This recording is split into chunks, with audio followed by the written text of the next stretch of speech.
excited to be with you again this week. Starting off this week, as we always do, with a review from one of you.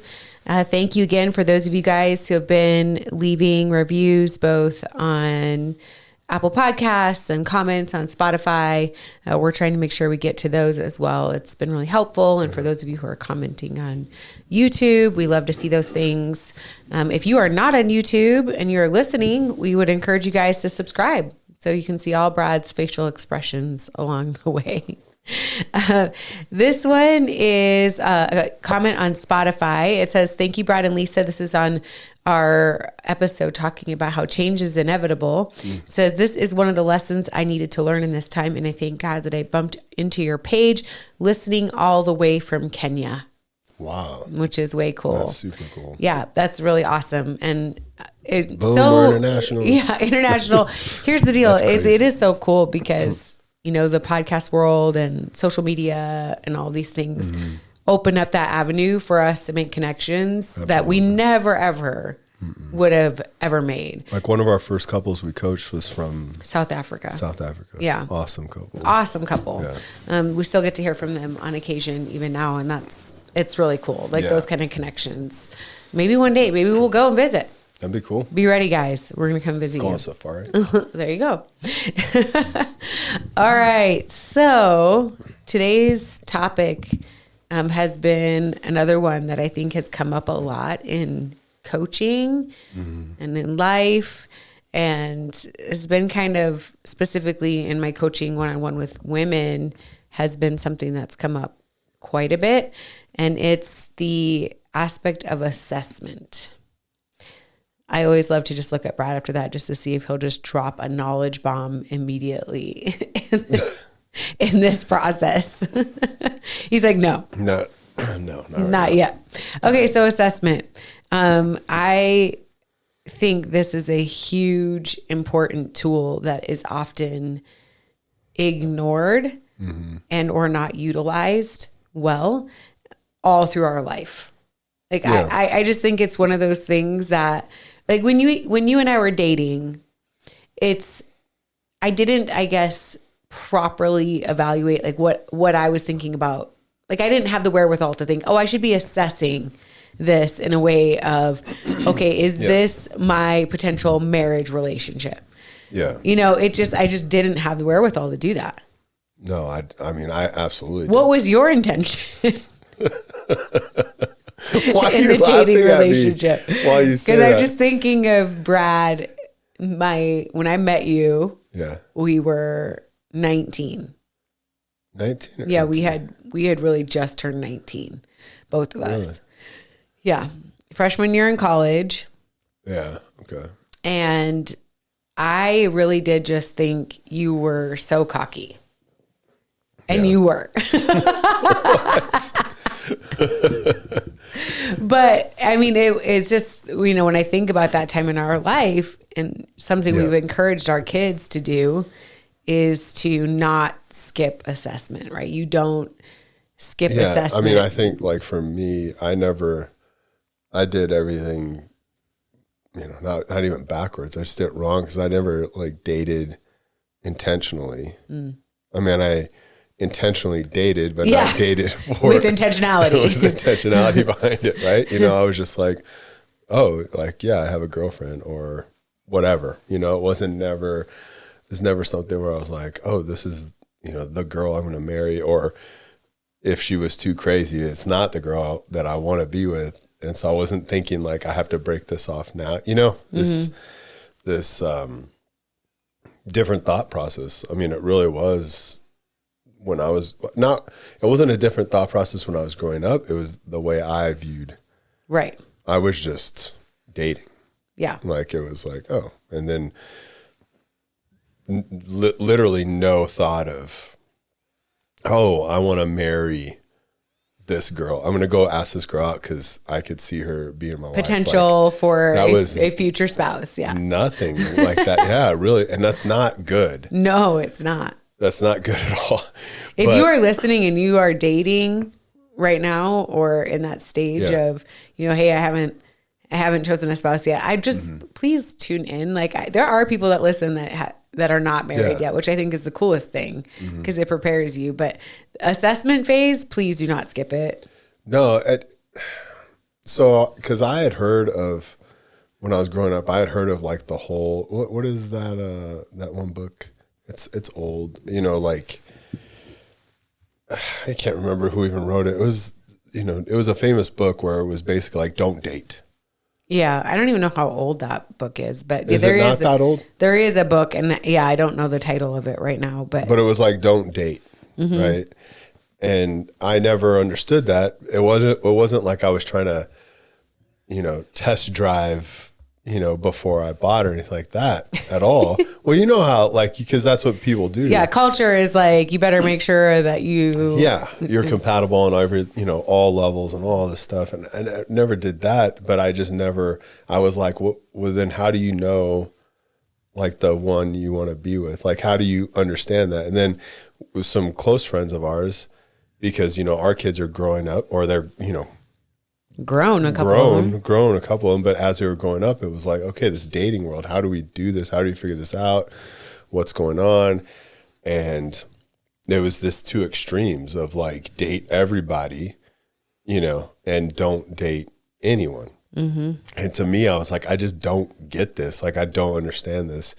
And our friends, real good friends of ours, he's like wise beyond his years, right? I've always thought of him like that. But he was like, well, no, I dated, but as soon as I found out something that I was like, no, we can't, like, if we're not going to get married. Like, as soon as I made that decision, I was done dating.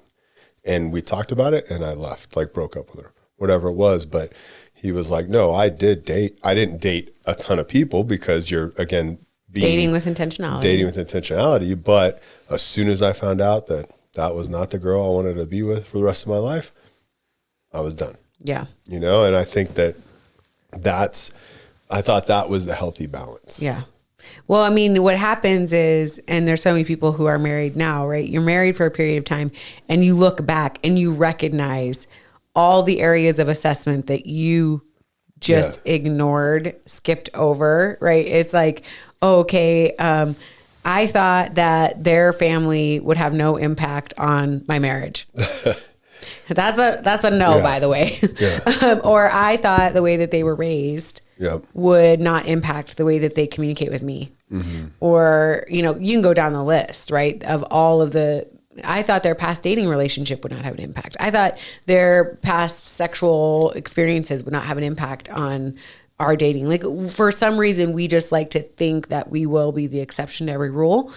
And in reality now, after being married any length of time, people can look back and see the areas where they skipped assessment, and where, if they would have evaluated, they could have had some better conversations. They could have equipped themselves a little bit better. I'm not saying you shouldn't have married who you married, so don't misunderstand me. No. But it's the recognition of the importance of assessment that I'm talking absolutely. About. I mean, it really is. And it's not a mistake. And that's kind of, I was feeling that right now while you were talking too, because it's like, oh, well, I didn't do assessment, and now our marriage is like this. Yeah.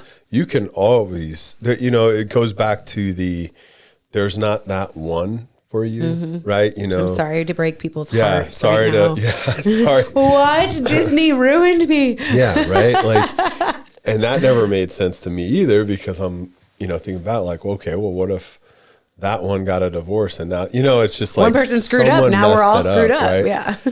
But I mean, God has a will for your life, and he brings people together, but also you have a will, right? And so, you know, there's not necessarily like this one. Now we pray, right? Like for our kids, and we pray for that, like for that other person, whoever it is.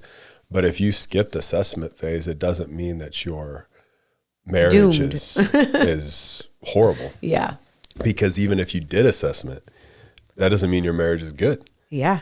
Like, or that somebody was honest in the assessment phase either. Absolutely. That's the other part of it. No, for sure. And so I think that whatever you do to pick your spouse and get married, that's it. Like, now you're gonna fight for that marriage to make it better, right?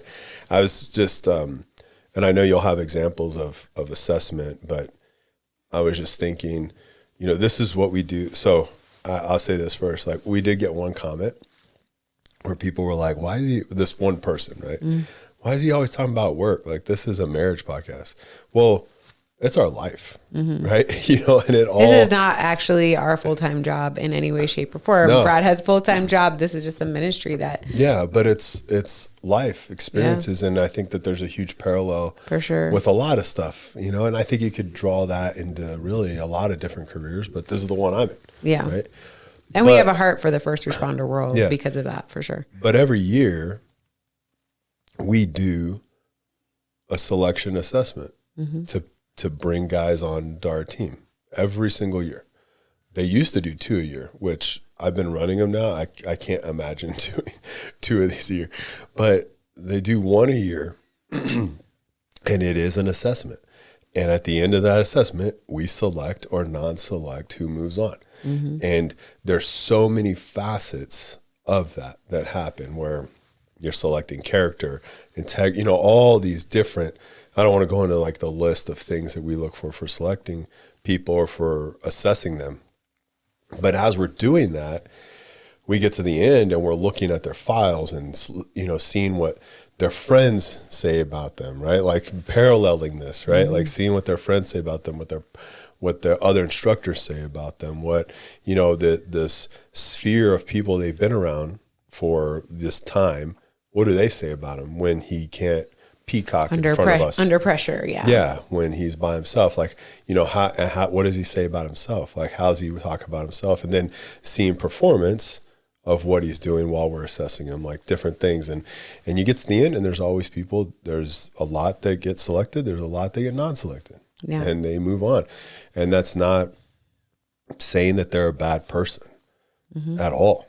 Very rarely have I ever been in that situation where the guys walked out and I'm like, that is a horrible dude. Like, right. Thank God. Just not their timing or the place they're supposed to be in.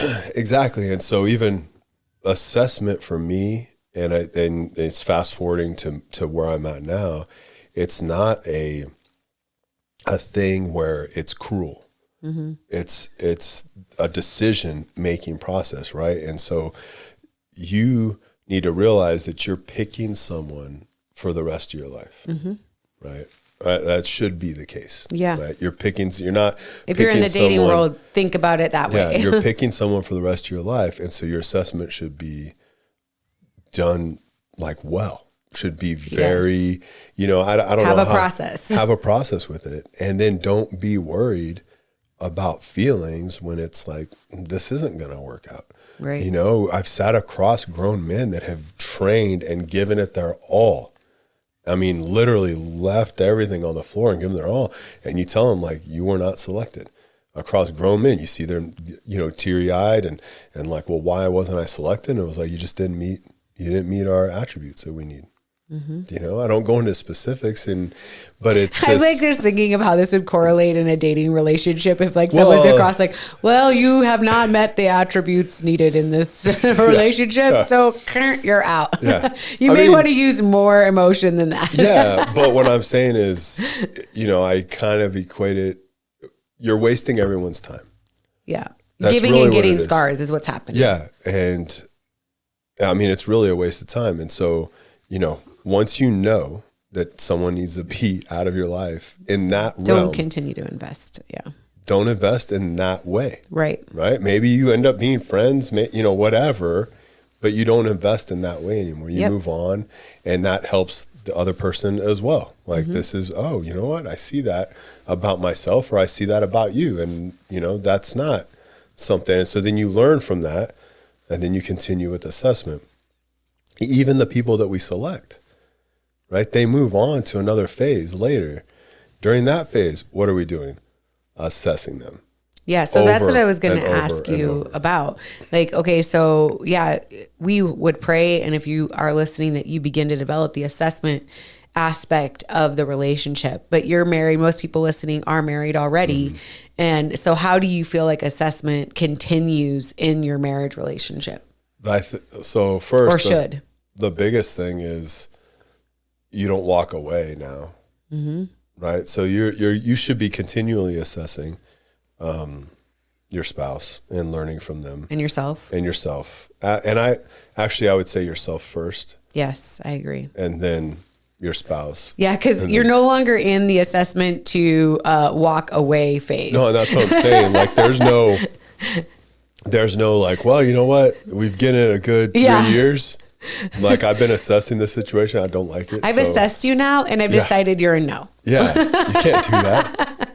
I mean, people do it all the time. That's the thing this is where I feel like assessment ends up where people don't pay attention to it unless they're looking for the negative that they can back up their narrative. You know, it's like, oh, okay, I feel like now, you know what? We're married. I don't feel like you're the one anymore. Yeah. So I'm going to begin to assess you. Right. Oh, and in that assessment, I'm going to back up the narrative I've already have in my head. Right. Yep. You're not the one. Yep. You're not making me happy. Yeah. Yep. You clearly have childhood issues that you're never, like that's when you see people pay attention to assessment more so than self-assessment is usually really not something you see a lot. No, you don't. And assessment does come up in a negative. I've never looked at assessment. I've never looked at that as a negative. Yeah. I've always seen that as a positive, but you bring up a great point. So, you have to, it's not a negative. It should never be a negative. Like, it's not that you're looking for things that are wrong. You're just looking, you're just assessing. Right? You're seeing like what's going on. So I would say if you're not doing that in your marriage, then you're just in it for the ride. And then you wonder why the ride gets bumpy, really bumpy, and you don't know what to do. Well, it's because you've just kind of sat back. Yeah. And just lived. It'll get bumpy no matter what. But man, if you don't have some level of Yeah. And also as a married couple, I mean, isn't that how yes, the husband's called to lead, but we help each other all the time. Like I can't be the husband that I need to be unless I'm constantly assessing what's going on and assessing myself and our kids. Like I can't just like Brad yesterday. Have I annoyed you today? Yeah, I was 100%. So because typically we do not get that annoyed with each other, and I wasn't even annoyed. Well, first of all, with each other, this was one-sided, okay? And I've noticed the past couple of days that I've been extra annoying to you. Yes, it is 100% true. So last night we're on the couch, and I usually I kind of. I don't know why I bring this stuff up. No, this is great because I assessed what was going on. So we're on the couch last night. Our oldest is back in Argentina. Our oldest boy is out camping with his friends, and so it's this crew. It's just our youngest and us, and we're watching a movie. And I usually don't eat anything after 6. Like I'm done. But on the weekends, I'm like, I'd like to go grab maybe a little something. I don't know. I'm not even hungry, just a little snack. No big deal. So I go and I get a bag, not a bag. I go and I grab a handful of pre-shelled pistachios. Nothing like I'm not shelling. Like, so if you're I'm painting the picture for you, right? This isn't like I'm taking a bunch of pistachios that are shelled and I'm having to crack it and do all this stuff. No, pre-shelled pistachio, just a handful. And I'm not even a big handful, just a normal handful. Okay. And we're sitting on the couch and Lisa's kind of sitting up. I don't even know what she was doing at this time, and this was before we were watching a movie because you were doing something on your phone. And take a few pistachios in my mouth, and I'm chewing, and I see her look at me, but I ignore it. Right. Wow, your assessment was assess, no. Ignore. That's another tactic in assessment. I see and I ignore it, and I'm like, and so then I chew less, I'm kind of slowly, I can't even do it here. Like just as slow as I can, like, squishing the pistachios, make sure it doesn't crack. Worse. Make sure it doesn't crunch. Okay, good. And so it's just like now, and then she looks at me again. And I'm like, I'm just ignoring this. And our youngest isn't like nothing. Like he, so I'm just like, whatever. So I'm done now. This is my last bite. I'm talking about like 3 bites. Like 3, full, hand, you throw your it in self-evaluation your mouth. Yeah. is not accurate. Yes, no, it is. It's 100% correct. So then I'm finishing that and I could feel her just look at me. And then I don't know if you realize this, but when you looked at me and you go back to doing what you're doing, it was like, and so she was getting ready to just kind of lay down, like put her head in my lap so I can rub her hair. And I was like, I didn't even ask you, did I? I said, how many times have I annoyed you today? And what was your answer? I said about 17 times. About 17 times. And I was like, wow. Then you said what? And I said it as a joke. Then you said what? Mostly with your chewing. Then you said something else. You said, how many times have I annoyed you? Yeah, and I was like, 0. You hadn't annoyed me at all. Sometimes. But now let's backtrack so people understand that I don't chew with my mouth open. No. He does not. I don't even take a bite. Like I all don't right, even now like. let me paint a picture. I don't even like throw popcorn. Because a lot of people do this. They throw popcorn in their mouth. You want to know where it started? And they go like before their lips close. They go, and then they chew them. No, I don't even do that. It's like food. Okay, first of all, lips, I feel like this is off topic a little bit, but food never bothered me. Like I grew up in a large family, and it never. I mean, not that people weren't polite, chewing with their mouth closed, whatever. But like that obviously would bother me. But I was never like super aware. And then I think that your thing became my thing because you were always so aware that I became ultra aware. Now I'm too aware. That's the problem. I was going to say you're ultra aware. I'm not. Yeah, but I'm telling you, your problem became my problem. But in my defense, this started off when we bought a bag of cassava flour chips. See, I knew I annoyed you with that too. So we're in the car. No. Let me finish it. It's just us 3 in the car, and my husband proceeds to eat said bag of chips that he says are not that good. One chip at a time, and they are the crunchiest chips in the history of mankind. He proceeds to, after saying they're not very good, eats them. What am I supposed to do? I paid the whole time. That's when it started. I was like, oh, we're still going here. We're still rolling with this. Okay, funsies. You assessed in that car which I was annoying you. Well, you have to choose an assessment whether or not it's something to bring forward. Because you didn't say anything, but I 100% knew because I saw the side eyes. This is what makes it worse. You knew and still proceeded to eat them the whole time. Because I got to the point of like, I guess we're just never going to eat in the same room. Like, I guess this is my life now. You're such a dork. Like, I can't eat in the same room. Like, I'll just. So anyways, you assessed, yes.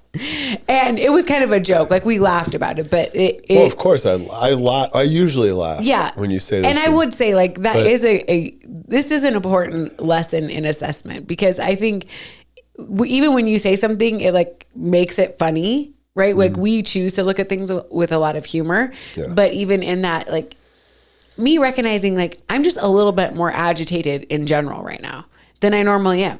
Like that's just the reality. Yep. Like I'm high stress. Yep. And so in high. I'm sorry. That was an over. I almost said amen. Wow. Anyways, I'll own my stuff. It's been really stressful and for probably the last like 6 or 7 weeks. So I know that my tendency to be more easily annoyed by little things is greater. And so even having that awareness in myself, right? That's that self-assessment in knowing, right? Like you should look at yourself and go, okay, why is it that these things are bugging me or annoying me? Like I need to be in self-assessment too.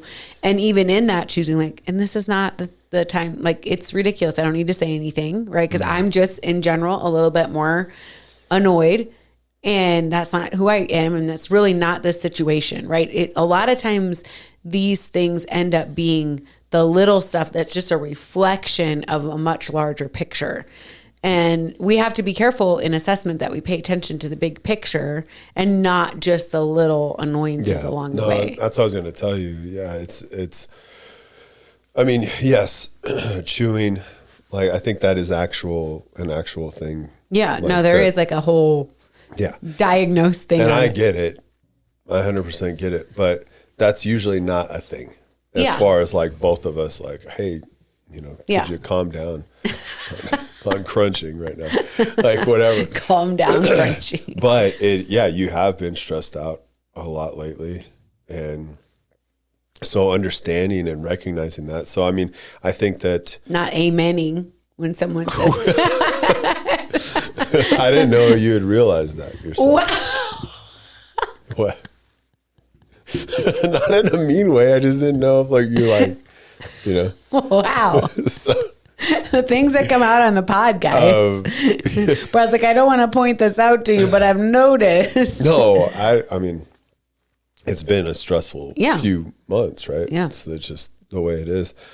But I think that the maturity level in a marriage and a spouse is that you recognize that it's not the chewing, or like we've said seasons ago, right? It's not the socks on the floor, right? There's so much more beyond that it really is.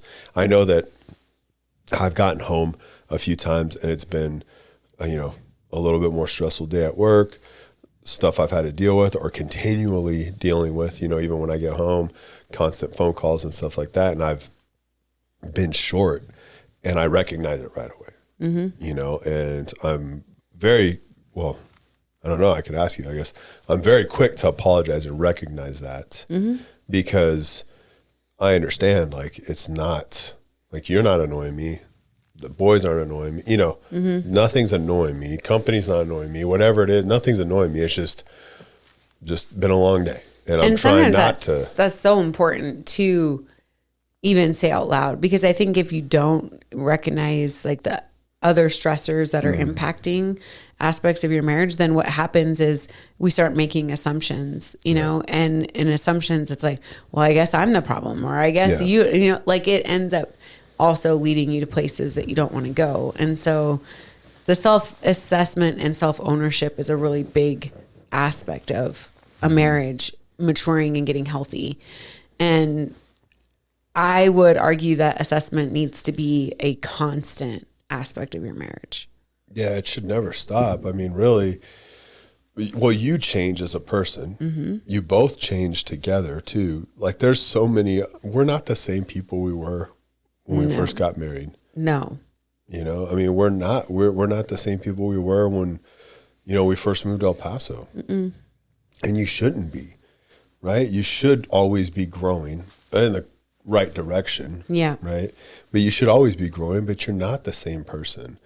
And, it's, especially if you're chasing after Christ, like you're growing, you're constantly changing as you should be. And you're constantly learning and then being focused on your marriage. Like you should be constantly learning about your spouse, constantly. And that communication side of like, that's a big part. So assessment isn't sitting back and just watching what's going on, because you really don't have that luxury to do that in a marriage, right? Or even in dating world. Yeah. Like you can't just sit back. It's like active assessment. Yeah. You have to really look and see what's going on and be in it, and then having grace where there needs to be grace, having understanding.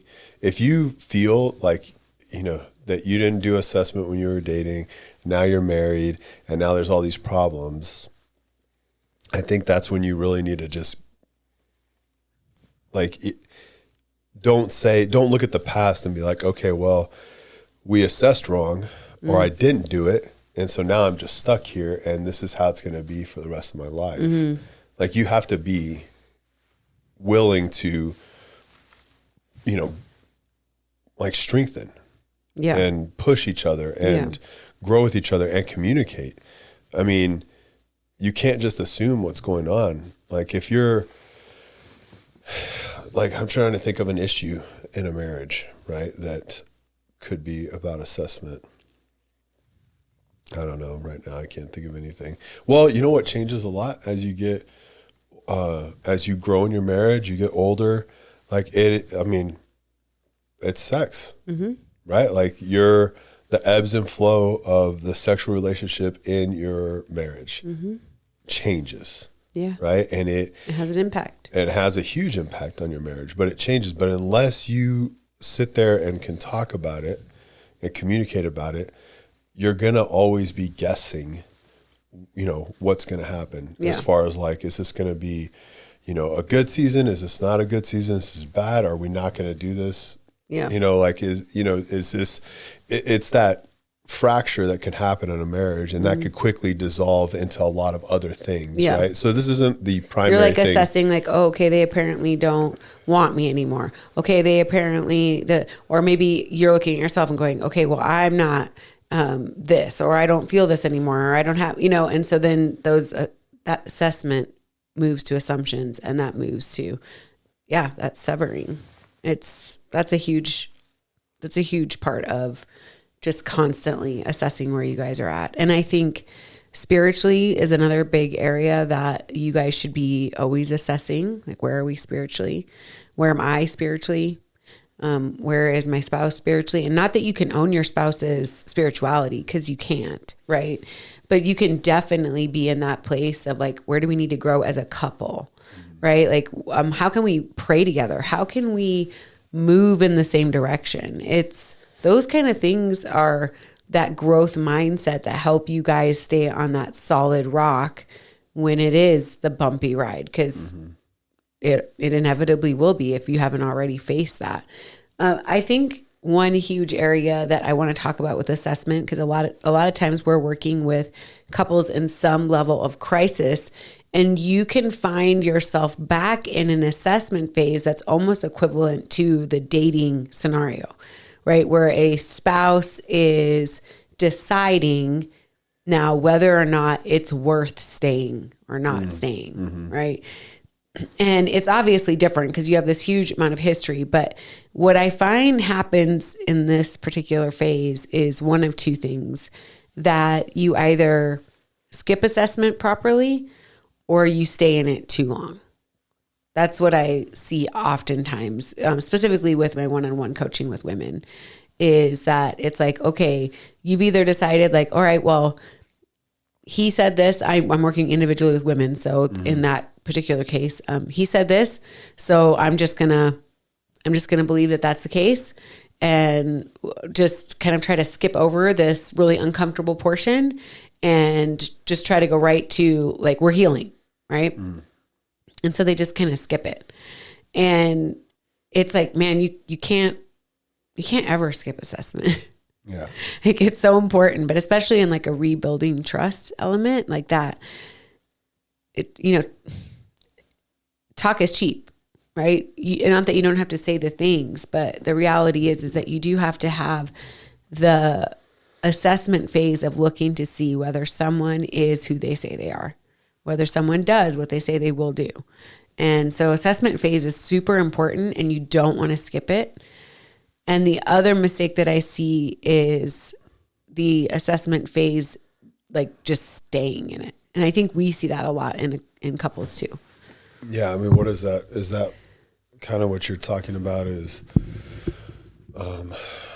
I can't even think of it, because I was thinking of, like, when someone brings up, what happened, and everyone knows what happened in the room, right? But then they have to bring up, like, these details and, like, get all deep into it, and you're like, how can you move on from this if you're, Yeah, I mean, there's obviously a season I think that people go through with that. But I think what I mean about getting stuck in assessment phase is the inability to kind of constantly keep someone in a place of like, I have to be monitoring all things all the time. And we never move beyond this phase because I'm so insecure in the relationship that I never allow room for security or growth beyond this major breach in trust.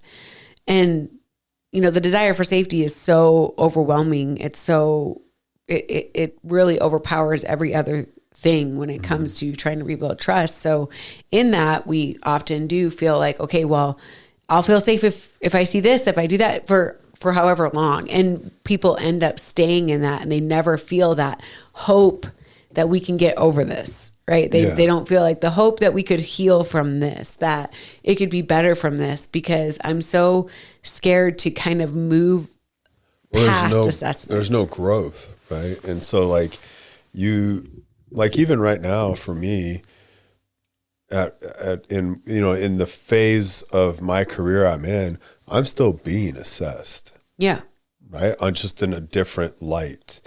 But I'm still being assessed in that. But I'm not being treated like a new guy, or I'm not being treated like someone that doesn't have any experience, or someone that's trying out for the team, right? So it's this different kind of assessment. Yeah, that's a good point. It really is, because it is something where it's like, we're expected to do X, we're expected to be like this, we're expected to, keep all these things going. And if I don't, then I'm going to get called out on it. And that's assessing me. Mm-hmm. Right? Like, hey man, you're not up to par on this. Like, you got to get back into it. You can't, this is not acceptable. So in a marriage, the assessment is not the same assessment that you did when you were dating.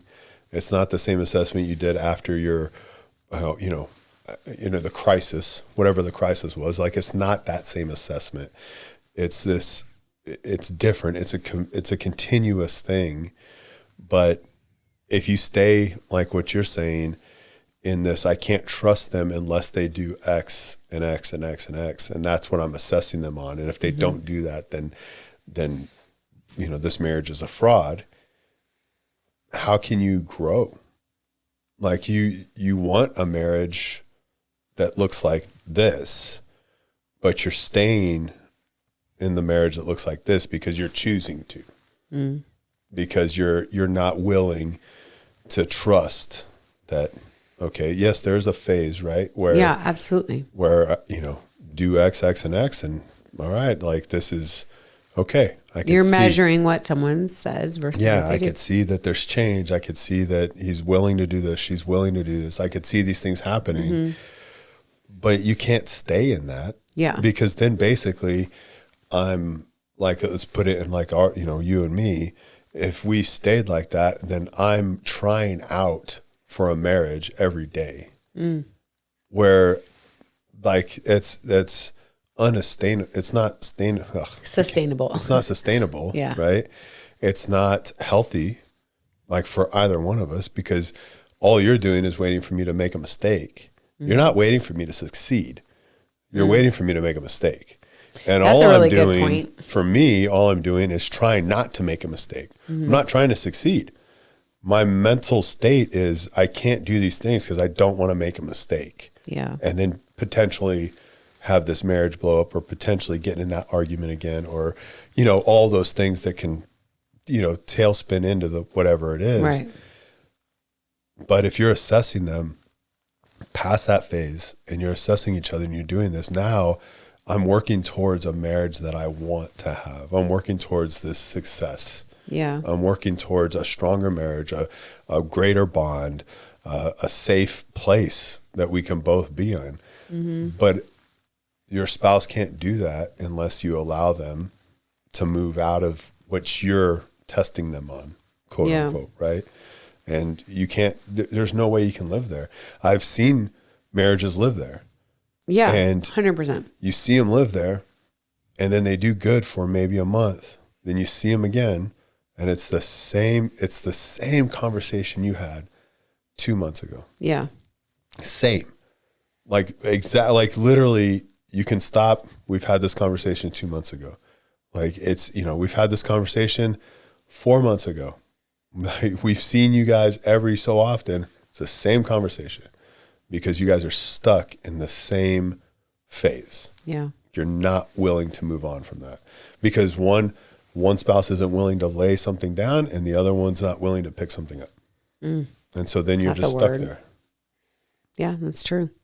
I have a cheesy line now to help remember this that came to my mind because, I'm the rhyming girl, but assess towards success, I think would be a really good way to just kind of remember it because you want to recognize that assessment is meant to move you or your spouse together towards something.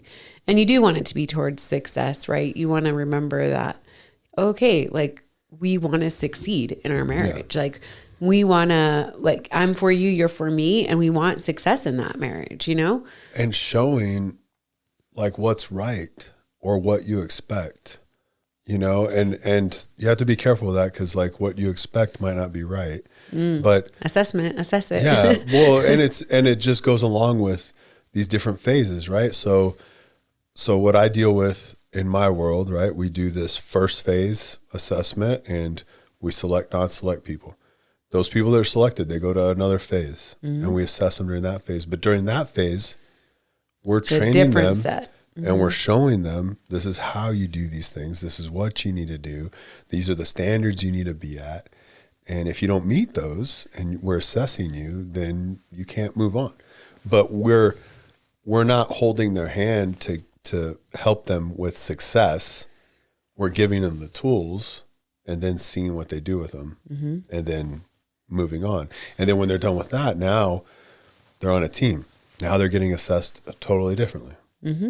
Totally differently because all the successions are for success, right? It's to move on and not stay in there. It's for growth to, higher skill levels to, marriage, dating. Now we're married. Now it's for growth. You're on a team. Yeah. Now it's for growth. Now it's for a stronger bond. Now it's for a marriage that you've always dreamt of, or you don't even realize that you could get to. Like that's what you want to do. And the training behind it is, there's so many resources. Oh my gosh. Yeah. To pull from for marriages. Free resources. So many. Yeah. It's ridiculous. It's almost, we spoke and I even talked about how sometimes there's almost too many, right? And I, spun it and all that stuff, like had fun with that. But there's so many resources out there to help equip you and train you and move you in the right direction. And because all those resources want you to succeed. They want you to have this marriage that a lot of people don't even think they could have. Right. That's our whole thing is like with Jesus and doing the work. Yeah. You guys can see a miracle in your marriage. And if you haven't listened to last week, go listen to it. If you're in the middle of the miracle, right in the assessment phase, it's like, okay, but knowing that if you're assessing towards success, right? Like there's an element that can be, and you have to hold on to that hope, right? It's like we go after Jesus, number one, and we do the work. And we can break those cycles that have been the things that we skipped over in assessment, right? Like the family dynamics and childhood trauma and all those kind of things, they can be overcome. You guys can change that. My family was visiting for a couple of weeks and I had a conversation with my dad and I was just talking to him about how, he really changed the legacy for his family of knowing that the love of God and, literally showing that authentic faith. Like my parents did that very, very well. And I just was telling him how appreciative I was of that because it has helped me develop that in my own life. But my dad changed that in his life. Both my mom and dad, they literally changed everything that they had grown up with, and they made a decision to do something different in their family. I love that we have that opportunity. And if you assess where you're at right now and go, this is not where I want our family to be, that you have an opportunity to do something differently as a couple, individually, and ultimately in your relationship with the Lord. Yeah. All right. So assess towards success, Yeah. Gotta bring that rhyme out again, just saying. Don't skip assessment. I'd say the challenge for this week is, to really assess where you're at right now, you, and then your marriage. Mm-hmm. And really decide whether or not there are some distinct, the next step that you need to take towards where you guys want to be. But make that assessment. Don't skip assessment. Don't stay there too long in that one phase of assessment. Yeah. That's really important to remember. It will help you guys grow. It'll help you guys get towards where you want to be. Yep. All right. See you guys next week.